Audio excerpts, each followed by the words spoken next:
Ceux qui n'ont pas les moyens ou ceux qui n'ont pas de chance, ils vont se faire pendant plusieurs semaines ou plusieurs mois emprisonner. On va les obliger à travailler sans être rémunérés. Ils vont être gardés dans des conditions de vie exécrables, pires que celles des centres de détention. Et un nombre assez important d'entre eux vont mourir. Tout ce passage-là dans le désert avant d'arriver sur la côte est assez mal connu.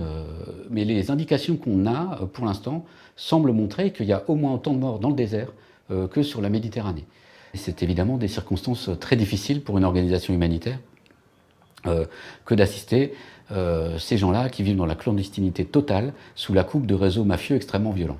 On continue d'essayer d'avoir accès à cette population et en attendant, on s'occupe d'assister les personnels qui ramassent les corps et qui essayent de les identifier avant de les enterrer dignement.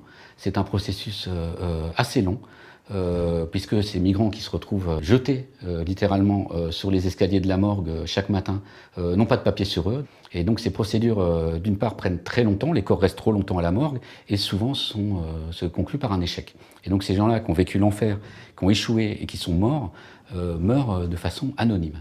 On veut s'occuper des morts pour augmenter les chances de ces pauvres gens qui ont tout tenté pour rejoindre l'Europe et qui ont échoué, qui sont morts dans le désert, pour augmenter les chances que leur nom soit connu, qu'ils ne meurent pas totalement anonymes et qu'ils ne disparaissent pas dans les vents du désert, comme ça, que leur sort soit connu de leur famille, de leurs autorités et de l'humanité au sens large. L'idée que des populations importantes disparaissent de la Terre sans que leur nom n'apparaisse plus jamais, c'est quelque chose qui heurte mon sens de l'humanitaire.